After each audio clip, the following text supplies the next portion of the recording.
प्यारे बच्चों नमस्कार। आज हम आपको चालू करते हैं द्विघात समीकरण। पिछले वीडियो में मैंने द्विघात समीकरण में बताया था आपको। हमने कहा इंपॉर्टेंट क्वेश्चन कराए थे जो बोर्ड में आने वाले हैं या आगामी प्रयोगात्मक परीक्षाओं में जो और कंपटीशन लेवल की परीक्षा है उसमें भी आएंगे। ठीक है, तो ये इंपॉर्टेंट क्वेश्चन है, संभावना है इसके आने की, तो उसको आपको ध्यान से पढ़ना है। ठीक है, जो इंपॉर्टेंट क्वेश्चन मैं वही बता रहा हूँ, बाकी और कुछ नहीं करा रहा हूँ। जो इंपॉर्टेंट क्वेश्चन है वही मैं करा रहा हूँ। ठीक है, तो पहले आप इनको ढंग से देख लीजिए, एक बार रिवाइज करके जाएगी। पेपर इससे बाहर नहीं आएगा, इसी में से आएगा पेपर, इससे बाहर पेपर नहीं आएगा। तो बहुत ध्यान से आपको पढ़ना है इसको। ठीक है, तो ध्यान देना इसको। देखो, यदि द्विघात बहुपद p-1 x square px plus 1 का एक शून्यांक -3 है, ये द्विघात समीकरण दिया गया आपको। ठीक, कह रहा है इसका एक शून्यांक, शून्यांक क्या होता है? मूल, यानी इसका आंसर ये है।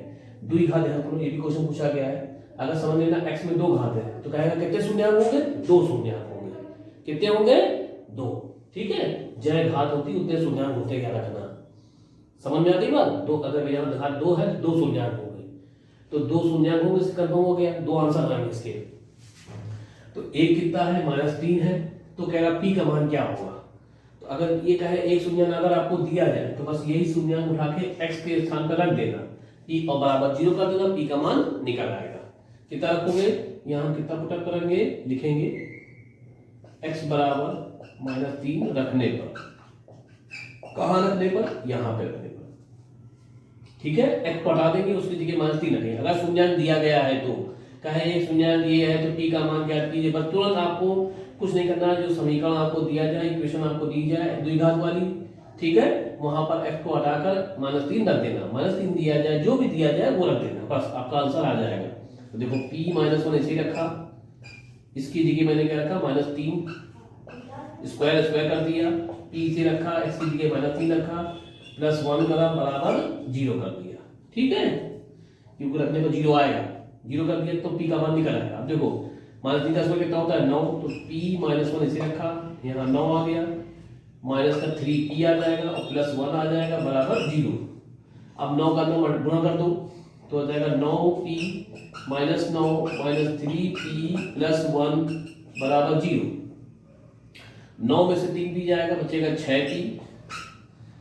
ये माइनस का, ये प्लस का, जब एक माइनस से प्लस हो तो क्या होता है? घटाना।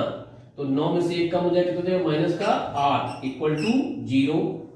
अब देखो 6p बराबर आ जाएगा, माइनस का क्या हो जाएगा? प्लस, तो p बराबर कितना आ जाएगा? 8/6। अब इसको हल कर लीजिए, 4 दूनी 8, यानी कि 2 का भाग जाएगा, 2 चौको 8, तो 4 आएगा, और 2 तेई 6, p का मान कितना आएगा? 4/3। समझ में आया? तो ऐसे करना, बिल्कुल सिंपल सवाल है, कोई सवाल नहीं, कोई दिक्कत नहीं, बिल्कुल सिंपल सवाल है। ठीक है, और ये आपका 2 नंबर पर नहीं आएगा, तो ध्यान देके पढ़ना है। ठीक है, पूछा क्या जाता है कि इसमें ये एक शून्यांक आपको दिया जाएगा और कहेगा आपसे कि p का मान ज्ञात कीजिए। तो बस जो शून्यांक दिया जाए वो उसको x के स्थान पर रख देना है और बराबर 0 करना है, उससे मान आ जाएगा। या आपसे कहे कि ज्ञात चेक करो, जांच करो यही शून्यांक है, तो फिर p ही नहीं दिया जाएगा, चेक करो शून्यांक है या नहीं, तो क्या करना है? ये उठा के यहाँ रखना x के स्थान पे, काम यही करना और आंसर 0 आ जाए तो शून्यांक होगा।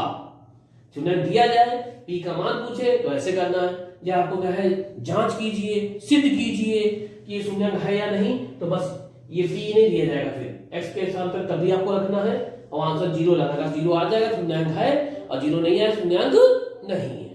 ठीक है, दूसरी चीज क्या है, इसमें कितने शून्यांक होंगे? तो 2 शून्यांक होंगे। ठीक है, अगर चाहे कहे उन शून्यांकों को योग ज्ञात करो, अगर आपसे पूछते योग ज्ञात करो, योग, तो देखो मूलों का योग क्या होता है? Alpha plus beta. योग क्या होता है? माइनस का b/a, ये फॉर्मूला, और गुणनफल क्या होता है? c/a, ये होता है फॉर्मूला। अगर पूछा जाए तो ये काम करना है। ठीक है, तो इनमें से पूछा जा सकता है बहुपद में से। तो बहुपद जो आपका चैप्टर है वो इंपॉर्टेंट है, तो क्या क्या पूछा जाए, पिछले वाले वीडियो में मैं बताया आपको, 2 क्वेश्चन कराए थे, आज देखो ये क्वेश्चन करा रहे हैं, इंपॉर्टेंट है। बस ज्यादा नहीं, 2-4 क्वेश्चन आपको करके जाना है, पेपर फंस के आएगा पूरा, इसी में से कोई आएगा, उससे बाहर नहीं आएगा। ठीक है, ध्यान देके पढ़िए, नोट कर लीजिए। देखिए क्वेश्चन होता है, दूसरा क्वेश्चन है ये आपका, नंबर 2 क्वेश्चन इसमें पूछा सकता है, बहुपद x square minus 2x minus 3 के शून्यांक होंगे। शून्य मतलब इसके आंसर 2 निकलेंगे, तो 2 शून्यांक जो निकालो कह रहा है इसमें। तो ये भी क्वेश्चन आ सकता है, एक नंबर में पूछा सकता है, उसको देखिए ध्यान से। ठीक है, कैसे आएगा आपका? सबसे पहले आपको देखो क्या करना है, एक्स स्क्वायर के आगे कुछ क्या लिखा है, कुछ नहीं लिखा, 1 है, तो जो भी यहाँ 1 है तो इसका मल्टीपल यहाँ करते हैं, तो क्या आएगा 1 into 3 आएगा। ठीक है, लिख लिया। अब यहाँ चिन्ह क्या लिखो, जो लास्ट में संख्या उसके आगे चिन्ह लिखो क्या है, क्या लिखा है, -3, -3 लिखा है। ठीक, तो यहाँ पर हमें इन दो लोग मिले, इसको घटा कर ये आना चाहिए, तो 3 से घटा के तो 2 आ रहा है, यानी इसके हम क्या मूल हो जाएंगे, 3 और 1 हो जाएंगे। तो एक्स स्क्वायर से लिखोगे, माइनस से लिखोगे, ठीक है, और यहाँ क्या लिखोगे आप, 3x माइनस का 1x, और यहाँ लिखोगे -3 से लिखोगे बराबर 0। ठीक है, तो एक्स स्क्वायर से लिखा, अंदर जाएगा, ये माइनस हो जाएगा, ये माइनस क्या हो जाएगा, प्लस ये -3 हो जाएगा, इक्वल टू 0। अब दो के जोड़े बना लिए हमने। ठीक है, इस जोड़े से देखिए x कॉमन है, x कॉमन का क्या हो जाएगा, x माइनस 3।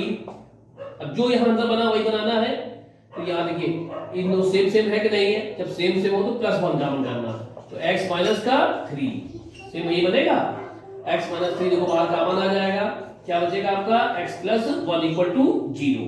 ठीक है, अब इसको एक बार बराबर 0 को, एक बार इसको बराबर करो, तो इसको करोगे x माइनस 3 बराबर 0 के, तो x बराबर कितना आ जाएगा 3, और इसको करोगे x प्लस 1 बराबर 0, तो x बराबर कितना आ जाएगा -1।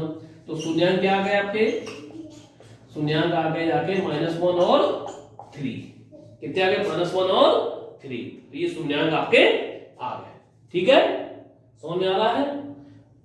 तो इस शून्यांक पूछ सकता है, शून्यांक दिया होगा, p का मान पूछ सकता है, वो भी आएगा, इंपॉर्टेंट क्वेश्चन है, आ सकता है, या मूलों शून्यांकों का योग बताया, अगर पूछा जाए शून्यांकों का योग बताओ, अल्फा प्लस बीटा बताओ, तो क्या होता है -b/a मामला।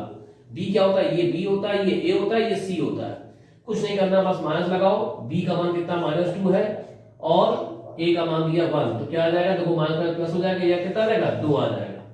अल्फा इंटू बीटा क्या हो जाएगा, c/a, c का मान कितना है -3 है और a का मान 1 है, तो हो जाएगा -3। तो ये होता है मूलों का योग, मूलों का गुणनफल। ठीक है, समझ में आया? ये पूछ सकता है, ये पूछ सकता है, बस बहुपद हो गया, इसमें से ज्यादा कुछ नहीं आएगा, उन्हीं में से कोई फंसेगा आपको क्वेश्चन। अब कल आने वाले, अब अगले वीडियो में मैं आपको दूसरे चैप्टर के इंपॉर्टेंट क्वेश्चन बताऊंगा। ठीक है, तो अच्छे ढंग से तैयारी करिए खूब बढ़िया तरीके से। अब कोई अगर कोई क्वेश्चन नहीं आता तो हमसे कमेंट में पूछ सकते हैं, आप हमें कमेंट करेंगे, हम आपको क्वेश्चन आंसर दे देंगे। ठीक है, हमारे चैनल को लाइक कीजिए, सब्सक्राइब कीजिए और बेल आइकन दबाकर आने वाले वीडियो के लिए उसको बेल आइकन दबा दीजिए, जिससे आपको आने वाले वीडियो मिलते रहें। सब्सक्राइब जरूर करिएगा। ठीक है, नोट कर लीजिए।